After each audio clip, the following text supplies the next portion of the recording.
अवांजी समातुन ताईं radio voice of Sindh London.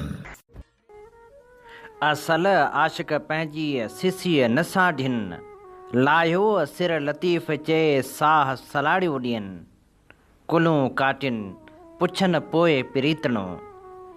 भलारे भिड़दणी जे भलारे बैत सां मुंहिंजी आवाज़ मुसाफ़िर radio voice of Sindh London तां थिए दुनिया जी कुंड कुर्छ ताईं जंहिंजा माॻ ॿुधिजे पियो उन्हनि मेॾी महिरबाननि खे सिक भरियो सलाम शाल क़बूल पवे। 19 सेप्टेम्बर 2025 जुमे जे ॾींहुं प्रोग्राम सोच वीचार साण करे आऊं अवांजी ख़िदमत में हाज़ुर आवां जो पंहिंजो मेज़बान हबीब लगारी।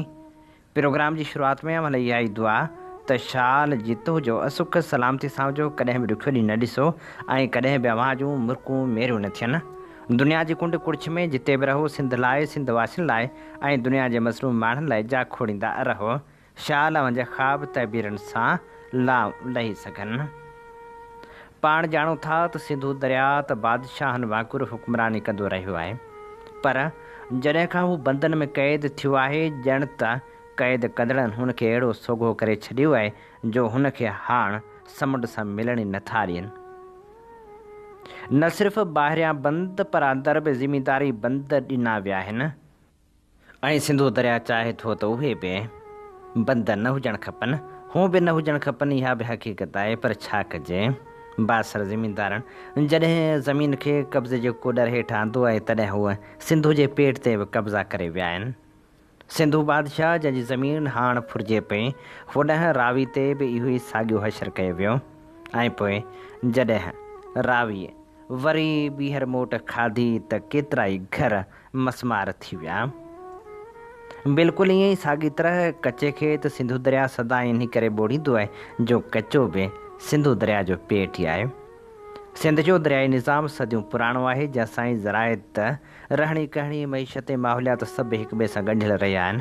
सिंधु दरिया जे पाणी सां जुड़ी वियल हीअ ज़िंदगी जो सिलसिलो रुॻो ज़राइत जी तकमील जो ज़रियो न रहियो आहे, पर हिन ख़िते जे समाजी ऐं सक़ाफ़ती ढांचे में बि उनजो बुनियादी किरदारु रहियो आहे।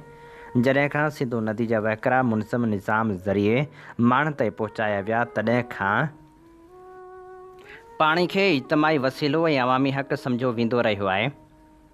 पर गुज़िरियल कुझु ॾहाकनि में हीअ तारीख़ी ऐं इज्तमाही विरसो ताक़तवर ज़मीनदारनि जे निजी अजारादारीअ में तब्दील थींदो पियो वञे ऐं अॼु सूरतहाल एतिरी त संगीन थी चुकी आहे जो ज़रई पैदावार खां वठी माहौलियात ताईं सभु कुझु ख़तरे में अची वियो आहे। सिंध में ग़ैर क़ानूनी ज़मीनदारी बंदि तइमीर करण जो अमल हाणे कंहिं राज़ खां घटि न आहे। दरियाउनि, शाखनि ऐं वाहन ते बासर ज़मीनदार पंहिंजे ज़मीननि लाइ ख़ानगी बंदि अॾाए पाणी जो रस्तो बदिलाए वठनि था, जंहिंजो नतीजो इहो निकिरे थो त कुझु इलाइक़ा त पाणी सां भरिजी वञनि था, पर केतिरा ई ॿिया इलाइक़ा ख़ुश्की जे वर चढ़ी वञनि था। हज़ारे एकड़ ज़मीन सुकी वञे थी, आबाद ॻोठ वीरान थी वञनि था, माण्हू लॾपलाण ते मजबूर थियनि था ऐं माहौलियाती तबाही जो सिलसिलो शुरू थी वञे थो। हीअ रुॻो पाणी जी खोड़ जो मामिलो न आहे, पर हिकु अहिड़ी निजी अजारादारी जो नतीजो आहे जेको इज्तमाही वसीलनि ते हिकु ख़ासि तबिको क़ाइमु करे रहियो आहे। तारीख़ ॿुधाए थी त मुग़लनि खां वठी अंग्रेज़नि जे दौर ताईं सिंध में पाणी जी विरछ लाइ ज़ाब्ता ऐं क़ाइदा मौजूदु हुआ। अंग्रेज़नि सिंध वाहन जो निज़ाम मुतारिफ़ करायो, जंहिं तहत हर बंदि या वाह लाइ क़ानूनी इजाज़त लाज़मी हुई। पर जॾहिं 1970 खां पोइ सिंध जे सियासी, समाजी ऐं इंतिज़ामी ढांचे में ज़मीनदारनि जी गिरफ़्त वधणु शुरू थी ऐं ख़ासि तौर ते 1990 वारे ॾहाके खां पोइ बासर माण्हुनि खुलेआम पाणी ते पंहिंजी अजारादारी क़ाइमु करणु शुरू कई, उहे न रुॻो ज़मीनदार हुआ पर घणा त पाण हुकूमती माण्हू बि हुआ।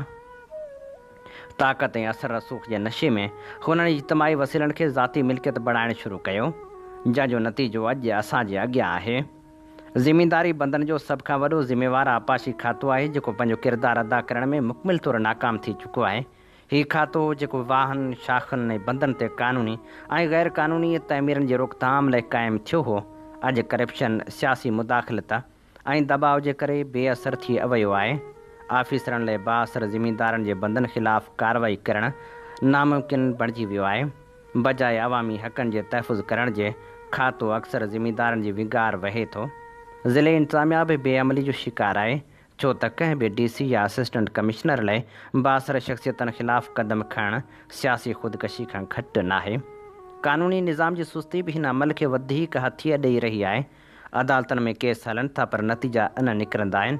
अहिड़ी तरह पाणी ते ग़ैर क़ानूनी बंद वधंदा पिया वञनि। हीअ रुॻो ज़मीन ऐं ज़राए जो नुक़सानु नाहे, सिंध में पाणी जी खोड़ जो सभ खां वॾो असरु माहौलियात ते पियो आहे। डंडूं सुकण लॻियूं आहिनि, मच्छरनि जी नस्ल ख़तमु थियण जे वेझो आहे ऐं ॿोॾनि जो कुदरती निज़ाम बिगड़ी वियो आहे। जॾहिं पाणी जे कुदरती वहिकरण खे बंदनि ज़रिए मोड़ियो वञे थो, तॾहिं दरिया पंहिंजो कुदरती रस्तो वञाए थो, जंहिंजो नतीजो ग़ैर मुतवक़ ॿोॾनि जी सूरत में निकिरे थो। हिकु तरफ़ कुझु ज़मींदार पंहिंजा फ़सुल बचाइनि था पर ॿिए तरफ़ हज़ारे ग़रीब आबादगारनि जे फ़सलनि जो जनाज़ो निकिरी वञे थो। अहिड़ी सूरत हाल में सुवालु इहो पैदा थिए थो त छा हीअ सभु रुॻो इंतिज़ामी नाअहली आहे या वसीलनि ते मुंतज़म अजारादारी क़ाइमु करणु आहे। हक़ीक़त इहा आहे त ॿिन्ही शयुनि जो मेलाप हिते नज़र अचे थो।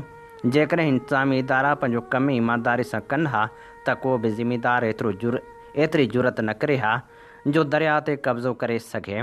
पर जॾहिं आपाशी खाते जा अमलदार, ज़िले इंतिज़ामिया जा ऑफिसर ऐं सियासी क़यादत पाण हिन अमल में मुलविस हुजनि या उन्हनि जी सरपरस्ती कनि, तॾहिं इज्तमाही वसीलनि खे बचाइण लाइ केरु अॻिते ईंदो? सवालु इहो बि पैदा थिए थो त आम माण्हू खे आख़िर कीअं ऐं कॾहिं पाणी मिली सघंदो? जेकॾहिं हीअ ज़िमेदारी बंद ऐं ज़िमेदारनि जी अजारादारी रही त पोइ मिसकिन हारियुनि लाइ पाणी हू ई अणब बणिजी वियो आहे। ईंदड़ वक़्त में थोरो घणो बि मिली न सघंदो। अवां जी समातुनि ताईं radio voice of Sindh London. अमीं ॿुधी रहिया आहियो radio voice of Sindh London. अवां जी ख़िदमत में प्रोग्राम पेश कयो पियो वञे सोच वीचार जे हिन सफ़र में आऊं अवां सां मुखातिब आहियां पंहिंजो मेज़बान हबीब लगारी। साईं मुंहिंजा हक़नि जे हासिलात लाइ फ़नकार त सरापा एहतिजाज बणियल आहिनि। उन्हनि ते तशदुद कयो वञे थो ऐं शाह जे रिसाले खे बि उछलायो वञे थो, पर इंसाफ़ लाइ केर बि अॻिते नथो अचे। इन समूरी सूरत हाल ते दोस्त अली महर लिखियो, कराची प्रेस क्लब आॾो हिकु अहिड़ो मंज़र ॾिसण में आयो जंहिं सिंध जी दिलि खे ॾुख ऐं रतो रत करे छॾियो। सिंध जा फ़नकार जेके पंहिंजे साज़नि ऐं सुरनि सां सजन खां मुहबत, अमन ऐं सिंधियत जो पैगाम ॾींदा आया आहिनि, उन्हनि खे जॉइनिंग आर्डर लाइ एहतिजाज करण ते मजबूर कयो वियो। साज़ वॼंदा रहिया, आवाज़ उथंदा रहिया ऐं फ़नकार सिंधी असेंबली ॾांहुं मयारूं ॾींदे वधिया त आसरनि में असांखे रुलाए छॾी ऐं तुंहिंजे कूड़नि वैदनि ते एतबार कयमि। उहो एहतिजाज फ़नकारनि जो को पहिरियों एहतिजाज न हो। सिंध जे फ़नकारनि जूं साॻियूं दाहूं वक़्त बेवक़्त दरगाहनि ऐं ऐवाननि में गूंजंदियूं रहियूं, कॾहिं साईं GMC जे दर ते, कॾहिं सचल सरमस जे आस्थाने ते त कॾहिं शाह लतीफ़ जी मज़ार ते। पर अफ़सोस उन जी सदाईं सियासतदान जे कूड़नि आसरनि ऐं ऐलाननि जे धूड़ में दॿिजी वई। ताज़ो इहे 2 महीना अॻु तालीम जे वज़ीर सरदार शाह पंहिंजे वफ़द सां गॾु फ़नकारनि खे पक ॾिनी हुई त ॿिनि महीननि अंदरि खेनि जॉइनिंग आर्डर ॾिना वेंदा, पर इहो बि रुॻो हिकु ऐलान ई साबित थियो। जीअं हमेशह थींदो आयो आहे, फ़नकार वरी बि दोखो खाई मायूसी जी धुन में वेढ़िया पिया आहिनि। फ़नकारनि ते तशदुद थियणु, खेनि रुलाइण ऐं संदनि रोज़गार ते वार करणु रुॻो फ़र्दी मसइलो न आहे, पर उहा सिंध जी सुञाणप ते हमले बराबरि आहे। फ़नकार सिंध जी सक़ाफ़ती वजूद जा नुमाइंदा आहिनि ऐं संदनि सुरनि में सिंध जी तारीख़, तहज़ीब ऐं मुहबत सां भरपूर दास्तान समायल आहिनि। उनखां बि वधीक ॾुख ॾींदड़ ॻाल्हि इहा आहे त साॻे वक़्तु शाह अब्दुल लतीफ़ भिटाए जे रिसाले जी बेहुरमती जो वाक़ियो बि पेश आयो। पुलिस तशदुद दौरान न सिर्फ़ु रिसालो उछलायो वियो, पर फ़नकारनि जा साज़ बि टोड़िया विया, जिन में संदन सुञाणप जो वॾो अलामती साज़ यकतारो बि शामिलु हो। इहो अमल रुॻो फ़नकारनि ते न पर सॼी सिंधी सक़ाफ़त ते हमलो हो। शाह लतीफ़ पाण पंहिंजे रिसाले जी अज़मत बाबति चवे थो त जेतो बैत भाया से आयतूं आहिनि, नियो मन लाइन पिरियां संदे पारढ़ी। उन रिसाले जी बेहुरमती कई वई। हाणे सवाल इहो आहे त छा असांजे हुक्मरान लाइ फ़न, अदब ऐं सक़ाफ़त जी का अहमियत बाक़ी रही आहे? छा सियासतदाननि जा ऐलान सिर्फ़ु वक़्तु गुज़ारण लाइ हूंदा आहिनि ऐं छा सिंध जा माण्हू पंहिंजे फ़नकारनि ऐं पंहिंजे रूह जी अलामतुनि लाइ ख़ामोश रहंदा? फ़नकारनि ते थींदड़ ज़ुल्म ऐं शाह जे रिसाले जी बेहुरमती असां सभिनी लाइ हिकु वॾो इम्तिहान आहे। असांखे आवाज़ु उथारिणो पवंदो, फ़नकारनि जे हक़नि लाइ बि ऐं पंहिंजे रूहानी सरमाए लाइ बि, छो त फ़नकार ऐं शाह जो रिसालो ॿई सिंध जे वजूद जा सहाणा आहिनि। फ़नकारनि जी इज़त बचाइजे, सरापा एहतिजाज बणियल फ़नकारनि जो साथ ॾिजे। सिंध में वधी वियल ख़ुदकशी वारनि वाक़िअनि ते आफ़ताब आलम लिखे थो। सिंध जी धरती जेका हमेशह खां मुहबत भाईचारे रवादारी ऐं सूफ़ियुनि जी सहब सां जुड़ियल रही आहे, अॼु हिकु अहिड़े आलिमे जो शिकार आहे जंहिंखे ॾिसी हर हसास दिलि रखंदड़ माण्हू जी दिलि झुरी पवे थी। हीअ धरती जेका उमेद ऐं जीअण जो पैगाम ॾींदड़ आहे, अॼु उन धरती ते रोज़ानो ख़बरूं ॿुधण में अचनि थियूं त कंहिं ग़रीब हारी, कंहिं न्याणी, कंहिं मज़दूर पीउ या कंहिं बेवस माउ पंहिंजी हयाती जो ॾीओ पाण विसाए छॾियो। ताज़नि रिपोर्टनि मूजिबि रुॻो 8 महीननि दौरान सिंध में 383 माण्हुनि पंहिंजनि ज़िंदगियुनि जो ॾीओ उझायो। हीअ फ़क़्त अंग अखर न आहिनि, पर हर अंग पोयां उजड़ियल घर, बेवस ॿार, ज़ख़्मी माउ हिन समाज लाइ वॾो सुवालु बणियल आहिनि। हीअ रुॻो मौत न, पर समाज जे ज़िंदा रहण ते सुवालु आहे। माण्हू आख़िर छो अहिड़ी इंतिहा ताईं पहुची वञनि था? कहिड़ा ज़ख़्म आहिनि जेके माण्हू खे जीअण बदिरां मरण लाइ उकसाइनि था? इहो सुवालु असां सभिनी लाइ आहे। सिंध में ग़ुर्बत हिकु वॾो अलमियो बणियल आहे। हारी ॾींहुं राति पोरियो करे थो, पर फ़सल जो नफ़ो वॾेरा वापारी ऐं मुनाफ़ेख़ोर खणी वञनि था। मज़दूर पंहिंजो साहु सुकाए थो, पर जॾहिं हिकु हारी खे सख़्त महिनत बावजूदि मानी गभो नसीब न थिए, ॿार स्कूल बदिरां मज़दूरी ते वञनि, घर में दवा लाइ पैसा न हुजनि, त माण्हू जे अंदर में उमेद जी रोशनी विसामी वञे थी। ग़ुर्बत जो उहो हथियार माण्हू खे नफ़्सियाती तरह कमज़ोर करे थो ऐं हूअ मौत खे भाकुर पाइण में आराम महसूसु करे थो। ॿिए पासे बेरोज़गारी सिंध जे नौजवाननि जा ख़्वाब क़तल करे रही आहे। डिग्रियूं खणंदड़ नौजवान जॾहिं नौकिरी लाइ वञनि था त संदनि साम्हूं सिफ़ारिश पंहिंजा नवाज़ी, सियासी भर्ती ऐं रिश्वत जा दरवाज़ा खुलनि था। जॾहिं उन्हनि नौजवाननि जी क़ाबिलियत ऐं महिनत खे का अहमियत नथी मिले, नतीजे में नौजवाननि जे दिलनि में मायूसी जो ज़हर भरिजी वञे थो। केतिरा ई नौजवान जेके पंहिंजे वालदेन जो पढ़ाइप में आसरो बणियल आहिनि, जॾहिं नाकाम थियनि था त संदनि ज़हन में इहो ख़ौफ़नाक ख़्यालु अचे थो त हाणे आख़िर पंहिंजे मुस्तक़बिल जो छा थींदो, ऐं उहो ई ख़्यालु उन्हनि खे ज़िंदगी खां हथ खणण ते मजबूर करे थो। सिंध में व्याज जो अज़ाब हिकु ॿियो नासूर बणिजी चुको आहे। ग़रीब माण्हू थोरी आसानी लाइ कर्ज़ु वठे थो, पर व्याज ते व्याज वधी अहिड़ी ज़ंजीर बणिजे थो जंहिंमां निकिरणु नामुमकिन थी वञे थो। कर्ज़ ॾींदड़नि जूं धमकियूं, अदालतनि जा केस, इज़त वञाइण जो ख़ौफ़ ऐं रोज़ानी तज़लील माण्हुनि खे नफ़्सियाती तौरु मारे छॾे थी। केतिरनि ई वाक़िअनि में ॾिठो वियो आहे त व्याज जी जबर सबबि हारी पंहिंजी ज़मीन विकिणे थो, मज़दूर पंहिंजे ॿारनि खे बुख में ॾिसे थो ऐं आख़िरकार पाण खे ख़तमु करे छॾे थो। व्याज ख़िलाफ़ु सख़्तु कानून हुजणु घुरिजे। बैंकनि में बग़ैर व्याज कर्ज़ी सहूलियतूं हुजणु घुरिजनि, त पोइ उन नासूर खे रोके सघिजे थो। औरतुनि जी हालति बि इंतिहाई ॾुखोईंदड़ आहे। सिंध में केतिरनि ई न्याणियुनि खे गैर जे नाले ते क़तलु कयो वञे थो। केतिरनि खे ज़बरदस्ती शादी में धिकियो वञे थो। घरू तशदुद आम थी वियो आहे। जॾहिं मासूम औरतूं ज़िंदगी जे हर मोड़ ते बेवस बणिजनि थियूं, जॾहिं हिकु औरत पंहिंजी इज़त ऐं हयाती ॿिन्ही खे ख़तरे में ॾिसे थी, जॾहिं हूअ समाज खां सहारो, मदद या तहफ़ुज़ हासिलु नथी करे सघे, तॾहिं हू पंहिंजी ज़िंदगी खे ख़तमु करण जो फ़ैसिलो करे थी। औरतुनि लाइ समाजी तहफ़ुज़, क़ानूनी मदद ऐं पनाह घर क़ाइमु करणु इंतिहाई ज़रूरी आहे। ज़हनी सिहत जो मामिलो बि वधी तबाही आण तरफ़ वञे पियो। असां वटि डिप्रेशन ऐं परेशानी खे बीमारी नथो सम्झो वञे। माण्हू पंहिंजे दिलनि में हज़ारे ॻणतियूं रखी घुमनि था, पर कंहिंखे ॿुधाइण खां लॼनि था। डॉक्टर वटि वञण खे शर्म सम्झो वञे थो। नतीजे में माण्हू अंदरि ई अंदरि टुटी पवनि था ऐं आख़िर में पाण खे ख़तमु करण ते मजबूर थी वञनि था। हुकूमत ऐं समाज ॿिन्ही जी ज़िमेवारी आहे त ज़हनी सिहत लाइ मर्कज़ क़ाइमु कया वञनि। स्कूलनि ऐं कॉलेजनि में काउंसलर मुक़ररु कया वञनि ऐं माण्हुनि खे उहो शऊर ॾिनो वञे त ज़हनी बीमारी बि आम बीमारियुनि जा इलाज लाइक़ु आहे। पर सभ खां वॾो अलमियो हुकूमत जी बेहसी आहे।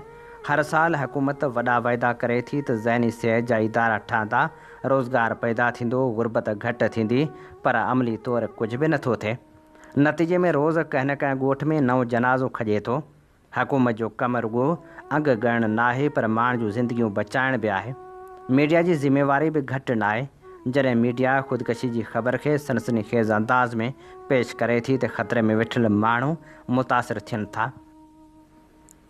सिंध खे अॼु उमेद जी ज़रूरत आहे, न मायूसी जी। ज़िंदगी एतिरी सस्ती न आहे जो हिकु पल जी तकलीफ़ में क़ुर्बान कई वञे। हर ऊंदाही खां पोइ रोशनी अचे थी, हर राति खां पोइ सिजु निकिरंदो आहे ऐं हर ॾुख खां पोइ ज़िंदगी जो नओं बाब खुले थो। असां सभिनी ते फ़र्ज़ु आहे त सिंध में वधंदड़ ख़ुदकशनि खे रोकण लाइ गॾिजी जदोजहद करियूं, छाकाणि त ज़िंदगी जदोजहद जो नालो आहे ऐं जदोजहद ई उमेदनि खे जनमु ॾिए थी। हीअ असीं अवां जे समातनि जी नज़र करे रहिया हुआसीं आफ़ताब आलम जो लिखियलु ख़ूबसूरत लेख। अवां जी समातुनि ताईं radio voice of Sindh London. आमीं ॿुधी रहिया आहियो radio voice of Sindh London. अवां जी ख़िदमत में प्रोग्राम पेश कयो पियो वञे सोच वीचार जे हिन सफ़र में आऊं अव्हां सां मुखातिब जो पंहिंजो मेज़बान आहियां हबीब लगारी। प्रोग्राम सोच वीचार में हाणे शामिलु करियूं था नामियारे लेखक हसन मुश्तबा जी ख़ूबसूरत लिखणी जंहिंजो उनवान आहे साना ऐं उन जी तारीख़। हिन लेख जी अॼु असीं अवां जी ख़िदमत में पेश करे रहिया आहियूं पहिरीं क़िस्त। हीउ साल 1979 हो। भुटे खे फाही अची चुकी हुई, जंहिं लाइ उनखां कुझु अरसो अॻु तहरीक रिसाले में रसूल बख़्श पलीजे चयो हो त भुटे जी फाही खां पोइ पाकिस्तान सिंधियुनि लाइ अजनबी बणिजी वेंदो। उन्हनि ॾींहंनि में हिते अमेरिका जी रियासत कैलिफोर्निया में हिकु सिंधी डॉक्टर दिलि जे बीमारियुनि जे इलाज जो माहिर डॉक्टर खुहावड़ रहंदो हो। हीअ पहिरियों शख़्स हो जंहिं अमेरिका में सिंधियुनि जी पहिरीं तनज़ीम शायदि अमेरिकन सिंधी एसोसिएशन क़ाइमु करण जी कोशिशि कई हुई। ज़ुल्फ़कार अली भुटे खे जॾहिं फाही आई त हुन भुटे लाइ जनाज़े निमाज़ बि कराई हुई। उहो हिते अमेरिका में शायदि सिंधियुनि जो पहिरियों गुमनाम सिपाही हो, जंहिं बाबति हिते घणनि खे ख़बर न आहे। पर हीअ 1984 जो साल हो जॾहिं पाकिस्तान में सिंध बिल्कुलु मंज़ूर सोलंगी जे उन्हनि ॾींहंनि मशहूरु थियल उन नज़म जो ॾेख ॾेई रही हुई। मनहनि छपरनि घर घर में ॻोल्हियूं, फ़ौज पुलिस चवे धाड़ेल पिया ॻोल्हियूं। तॾहिं अमेरिका जे मुख़्तलिफ़ रियासतनि में अची वसंदड़ सिंधियुनि खे बि उन ते सख़्तु ॻणती हुई त हुननि जी अबाणी धरती ते ज़िया फ़ौजी राज में हेड़ा हाञा थी रहिया आहिनि। हिननि में हिकिड़ो सिंधी नौजवान इंजीनियर अहिड़ो बि हो जेको इहो सोचे लोचे रहियो हो त कीअं सिंध मथां थींदड़ इन्हनि ॾाढाइनि बाबति अमेरिका समेत दुनिया जे माण्हुनि अॻुवाणनि तोड़े पब्लिक खे वाक़ुफ़ु कजे, पाण में सिंध खां परे वेही सोच वीचार कजे, मिलजे रलिजे। दुनिया खे ॿुधाइजे त सिंध सां छा पियो वहे वापरे। उहो नौजवान हाला पुराणा जो अल्ताफ़ मेमण हो जेको जॾहिं कराची में NAD में पढ़ंदो हो त हुन किन ॿिनि दोस्तनि सां मिली सिंधी स्टूडेंट्स ऑर्गेनाइज़ेशन क़ाइमु कई हुई। उहा कराची जे सिंधी शागिर्दनि जी तनज़ीम हुन तॾहिं ॿिनि शागिर्दनि इक़बाल जतोई ऐं नबी बख़्श खोसे वारनि सां गॾिजी जोड़ी हुई। 1984 में अमेरिका में माहौलियात जे बचाव वारे खाते में इंजीनियर हो त इहो बि पूर पे पचायो त छो न का अमेरिका मां सिंधियुनि जी का तनज़ीम क़ाइमु कजे। उहो रुॻो इतफ़ाक़ हो त न्यूयॉर्क मां निकिरंदड़ इंडस वाणी नाले हिकु अख़बार में पाकिस्तान में सिंध सूबे में थींदड़ MRT जी तहरीक ते रियासती तशदुद जूं ख़बरूं छपजंदियूं हुयूं ऐं उन अख़बार में सिंधियुनि जी का तनज़ीम जोड़ण लाइ इश्तिहार पिणु छपियो हो। उहो हिंदुस्तान सां वास्तो रखंदड़ किन माण्हुनि जी अख़बार हुई। अल्ताफ़ मेमण इहा ॻाल्हि पंहिंजे न्यूयॉर्क में रहंदड़ दोस्त ऐं उन वक़्तु पाकिस्तान में ज़ियाउल हक़ ख़िलाफ़ अमेरिका में पाकिस्तान जी खाबी धुर जे तहरीकी तनज़ीम पाकिस्तान प्रोग्रेसिव अलायंस में सरगर्म दानिश्वर फ़िरोज़ अहमद खां पुछियो त सिंधियुनि जे अहिड़े इश्तिहार खे जुड़तू करार ॾिनो हो। पर अल्ताफ़ मेमण जॾहिं डॉक्टर फ़िरोज़ खे सिंध खां ॿाहिरि सिंधियुनि जी तनज़ीम क़ाइमु करण जो ख़्यालु वंडियो त खेसि डॉक्टर फ़िरोज़ ॿुधायो त हिते अमेरिका में हू हिकु अहिड़े ॿिए सिंधी खे सुञाणे जेको पिणु अमेरिका में सिंधियुनि जी तनज़ीम क़ाइमु करणु घुरे थो ऐं हुन ॿिए सिंधी जो नालो आहे जावेद लगारी। अहिड़ी रीति अल्ताफ़ मेमण ऐं जावेद लगारी अमेरिका में सिंधियुनि जे हिकु प्लेटफार्म तां दुनिया खे अमेरिका समेत सिंध में सिंधियुनि सां थींदड़ नाइंसाफ़ियुनि बाबति वाक़ुफ़ु करण जे ख़्याल सां गॾिजी पिया। फ़िरोज़ अहमद जेको सिंधी आगा ख़ानी हो ऐं जॉन हॉपकिंस यूनिवर्सिटी में समाजी साइंस जो प्रोफेसर बि हो, कैनेडा खां पाकिस्तान फोरम रिसालो बि शाया कंदो रहियो हो जंहिंमें घणो तणो ज़िया मार्शला मुख़ालिफ़ मवाद छपजंदो हो। अल्ताफ़ मेमण फ़िरोज़ अहमद जे उन रिसाले जो मुस्तक़िल ख़रीदार हो ऐं अहिड़ी रीति डॉक्टर फ़िरोज़ सां हुन जे ख़्यालनि जी ॾे वठि थी ऐं हू दोस्त बणिजी पिया। उनखां अॻु डॉक्टर फ़िरोज़ ज़िया जी मार्शल जे शुरूआती सालनि में पाकिस्तान आयो ऐं हुन फाज़िल राहू ऐं सिंध में रसूल बुश पलीचीअ सां संदसि उन्हनि ॾींहनि वारे सिंधी अवामी तहरीक सां बि कमु करणु लॻो। राहू कीअं वारी सिंधी हारी कॉन्फ्रेंस में बि शरीक थियो हो, पर पोइ पलीचीअ सां संदसि इख़्तिलाफ़ थिया ऐं हूअ अमेरिका मोटी आयो। डॉक्टर फ़िरोज़ केरु हो? कंहिं वक़्तु अमेरिका में पाकिस्तान ऐं हिंदुस्तान खां खाबी धुर जा टे दानश्वर पंहिंजे ख़्यालनि सरगर्मियुनि ऐं लिखड़ियुनि सबबि मशहूरु हुआ। उहे हुआ इक़बाल अहमद, एजाज़ अहमद ऐं फ़िरोज़ अहमद। उन्हनि टिन्ही ॼणनि खे अमेरिका में खाबी धुर जी टिमूर्ती चयो वेंदो हो। उहो सर्द जंग जो ज़मानो हो। 1930 जो अमेरिका में ज़मानो वियतनाम जंग खां अफ़गान जंग ताईं जो ज़मानो हो, जॾहिं पाकिस्तान में जनरल ज़ियाउल हक़ ज़ुल्फ़िकार अली भुट्टे जी हुकूमत जो फ़ौजी बग़ावत तहत तख़्तो ऊंधो करे मुल्क में मार्शल फ़ौजी अमृत मड़ी त हुननि टिन्ही ॼणनि उनजे ख़िलाफ़ अमेरिका में रहंदड़ संदन हमख़्याल माण्हुनि सां गॾिजी हिकु तनज़ीम पाकिस्तान प्रोग्रेसिव अलायंस जोड़ी, जंहिंमें हुननि सां गॾु पंजाबी जो मशहूरु दानश्वर तॾहिं अमेरिका में नओं आयल मुंहिंजो दोस्त डॉक्टर मंज़ूर एजाज़, जंहिंखे मां एज़ाज़ी सिंधी चवंदो आहियां, ऐं शफ़क़त ख़ान, जंहिंखे मां फ़ातिह ज़ियाउल हक़ चवंदो आहियां, शामिलु हुआ। शफ़क़त ख़ान सख़्तु खाबी धुर जे ख़्यालनि जो पर पाकिस्तानी फ़ौज में कैप्टन बि रही चुको हो, शामिलु हुआ। हिननि अमेरिका में पाकिस्तान में ज़िया अमृत ख़िलाफ़ राय आमा हमवार करण ऐं पाकिस्तानियुनि खे मुनज़म करण जो कमु शुरू करे ॾिनो। जॾहिं ज़ियाउल हक़ पहिरियों भेरो न्यूयॉर्क गॾियल क़ौमुनि में या यूनाइटेड नेशन में जनरल असेंबली तक़रीर करणु आयो त पाकिस्तान प्रोग्रेसिव अलायंस वारनि हुन जे ख़िलाफ़ गॾियल क़ौमुनि जी इमारत ॿाहिरां एहतिजाजी मुज़ाहिरो कयो। पर शफ़क़त ख़ान कंहिं तरीक़े सां गॾियल क़ौमूं कवर कंदड़ हिकु सीनियर पाकिस्तानी सहाफ़ी जी मदद सां सहाफ़ी जो सुञाणप कार्ड हथु करे गॾियल क़ौमुनि जी इमारत अंदरि जनरल असेंबली जी प्रेस गैलरी में वञी वेठो ऐं जॾहिं जनरल ज़िया ख़िताब करण लाइ रोस्ट्रम ते आयो, पंहिंजो ख़िताब शुरू ई मस कयाईं त हेॾां प्रेस गैलरी मां शफ़क़त ख़ान गले फाड़ नारा शुरू कया। जनरल ज़िया मुर्दाबाद, मार्शल मुर्दाबाद। जनरल ज़िया रोस्ट्रम ते 2-टे मिंट त वाइड़ो थी वियो। एतिरे में गॾियल क़ौमुनि जी सिक्योरिटी वारनि शफ़क़त ख़ान खे खंभे प्रेस गैलरी खां ॿाहिरि पाण सां खणी विया। हीअ असीं नाम्यारे लेखक हसन मुश्तबा जे लेख जी पहिरीं क़िस्त अव्हां जे समातनि जी नज़र करे रहिया हुआसीं। अव्हां जी समातुनि ताईं radio voice of Sindh London.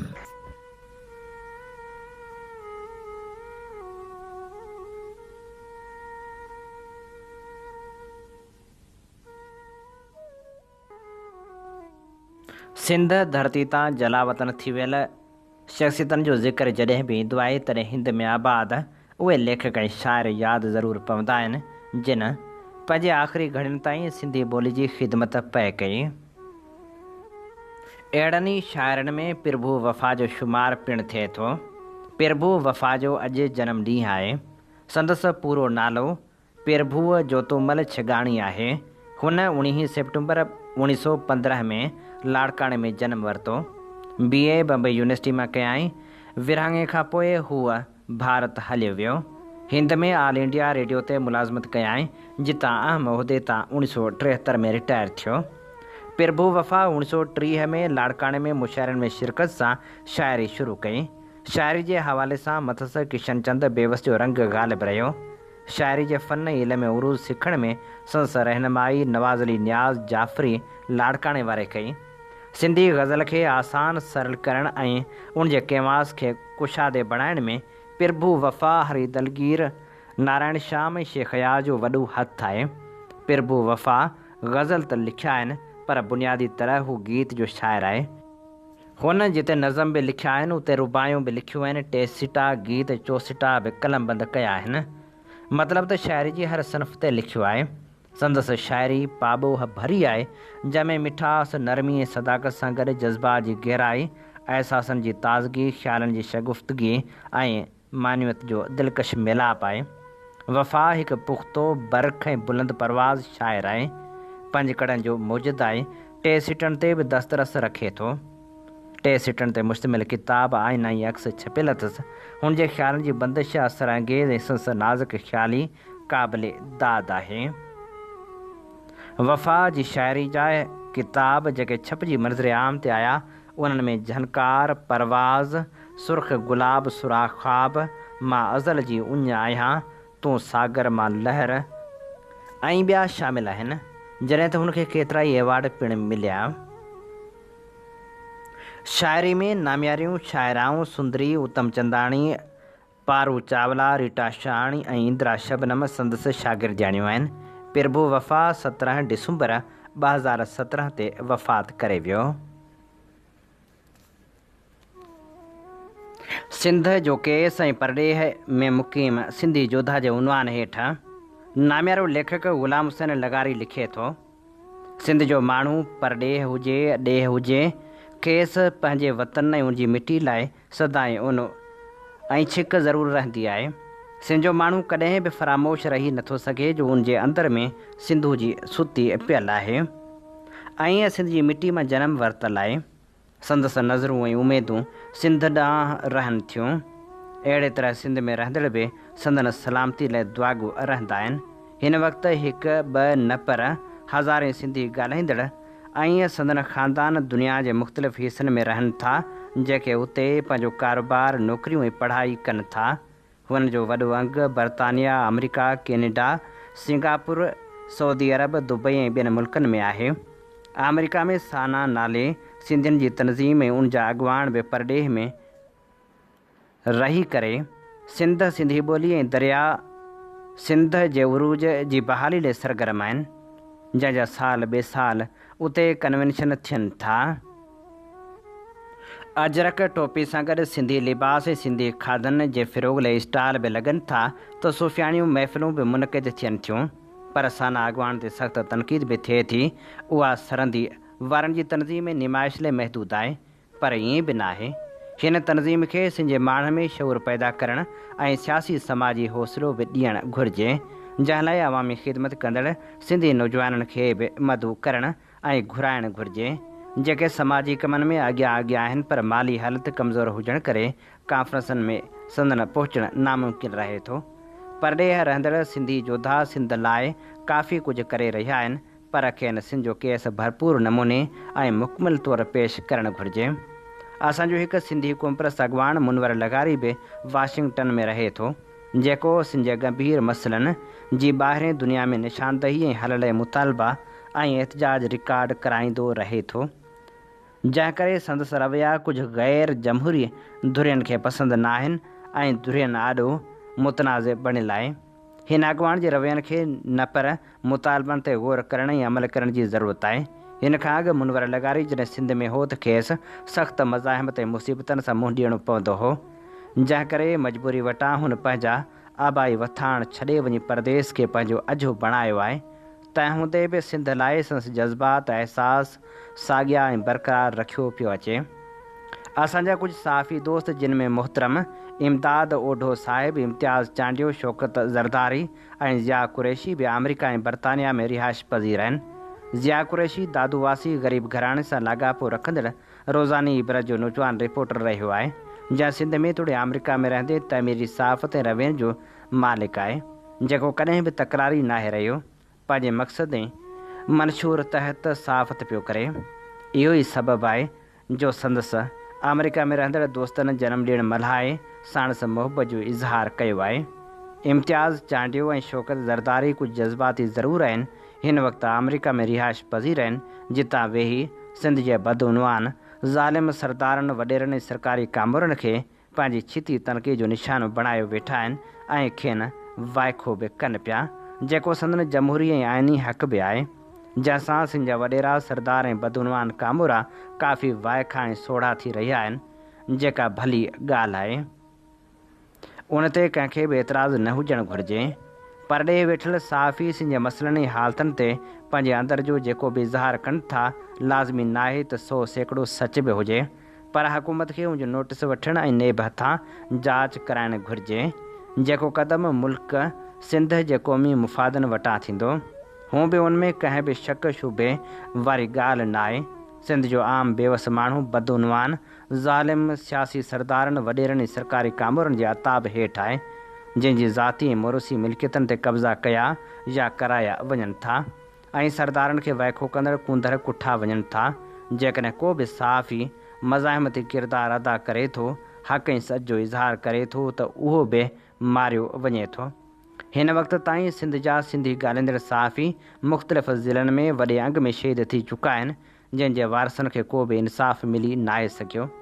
इहो ई कारण आहे जो सिंध जा सहाफ़ी पंहिंजे तहफ़ुज़ ऐं जान बचाइण लाइ पंहिंजा अबाणा शहर ॻोठ ऐं वथाण छॾे इस्लामाबाद या वरी बर्तानिया, अमेरिका ऐं कैनेडा वञी उतां रिपोर्टिंग कनि था, जंहिंमां आलमी सतह ते इहो तासिर पैदा थिए थो त सिंध आम माण्हुनि ऐं सहाफ़ियुनि लाइ मज़बूत हंधि नाहे रहियो।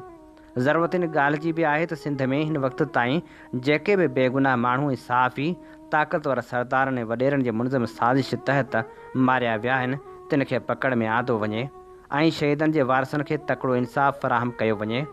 गुज़िरियल अधु सदी दौरान जेके बि सहाफ़ी मारिया विया आहिनि, उन्हनि जे पोयरनि खे ताहयात माहिवार वज़ीफ़ो ॾिनो वञे त जीअं पोयर सुख जो साह खणी मयारी ज़िंदगी गुज़ारे सघनि।